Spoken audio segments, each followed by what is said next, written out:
Hello बेटा, चलो बेटा आज हम चैप्टर 3 का क्लास 10 का pair of linear equations in two variable का एक क्वेश्चन करते हैं। वेरी इंपॉर्टेंट क्वेश्चन, आपके सब्स्टिट्यूशन मेथड से इसको हम सॉल्व करेंगे। ठीक है, क्वेश्चन लिखो बेटा, x plus y is equals to 7 और दूसरी इक्वेशन है बेटा आपके पास 12x plus 5y is equals to 7। अब मेरी बात बहुत ध्यान से सुनेंगे।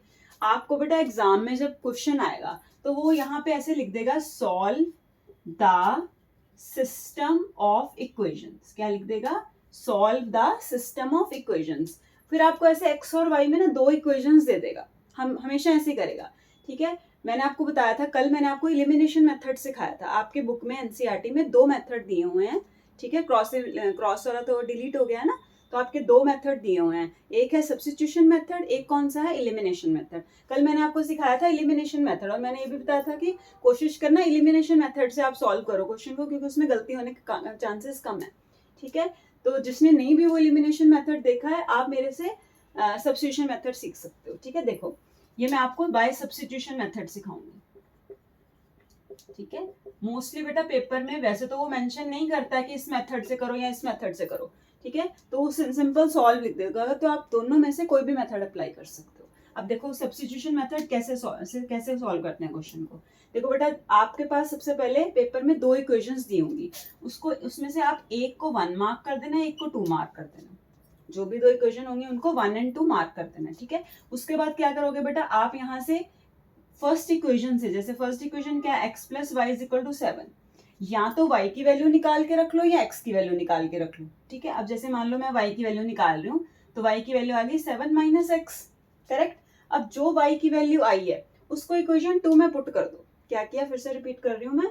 यहाँ से हम चाहे x की वैल्यू निकाले, चाहे अब जैसे कोई बच्चा x की वैल्यू निकाले तो क्या निकालेगा, x is equal to 7 minus y. अगर मैंने अब यहाँ से y की वैल्यू निकाली है तो मैंने लिखा है 7 माइनस एक्स। आप कैसे भी कर सकते हो। अब जो y की वैल्यू है उसको इक्वेशन 2 में पुट कर दो। लिखो, put y is equals to 7 minus x in equation 2।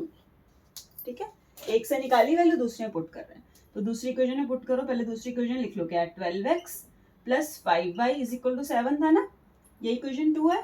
ठीक है, y की जगह 7 माइनस एक्स पुट कर दो, जहां जहां y है वहां वहां 7 माइनस एक्स पुट कर दो। ब्रैकेट लगाना नहीं भूलना। ठीक है, यहाँ ब्रैकेट आएगी, माइनस है ना बीच में, तो 12x प्लस इसको सॉल्व करो, 7 5 जा 35 minus 5 into x minus 5x is equals to 7। बस इसको सॉल्व करके वैल्यू निकाल लेते हैं। देखो ये आ जाएगा आपका, दोबारा लिख देती हूँ मैं इक्वेशन यहाँ पे, 12x plus 35 minus 5x is equals to 7। ठीक है, 12x में से 5x माइनस करोगे तो 7x आएगा बेटा, और ये 7 में से ये 35 इधर जाके माइनस का हो जाएगा। x वाली टर्म एक तरफ रखो, दूसरी एक तरफ ले जाओ, तो 7x is equals to minus 28 आया बेटा जी। तो x की वैल्यू यहाँ से कितनी आएगी, -4। क्यों? क्योंकि 7 4 जा 28 होता है। ठीक है, तो -4 आ गई। अब ये जो x की वैल्यू आ गई हमारे पास, हमें x और y सॉल्व द इक्वेशन, मतलब x और y दोनों ढूंढने हैं। तो एक x की वैल्यू आ गई, अब कहीं पे भी आप y की वैल्यू पुट कर दो, चाहे यहीं पे कर दो, इसको कोई नंबर स्टार मार्क कर लो चाहे, है ना। अब put this value of x in star, लिखो put in star, put in star.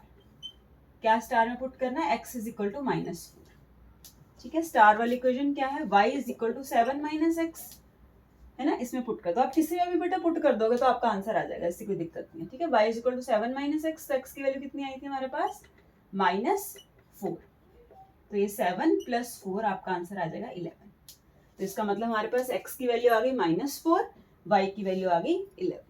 ठीक है, ऐसे आप सब्स्टिट्यूशन मेथड कहते हैं इसको, कि एक से वैल्यू निकालो दूसरे में पुट कर दो। ठीक है, चलो बाकी नेक्स्ट टाइम करते हैं।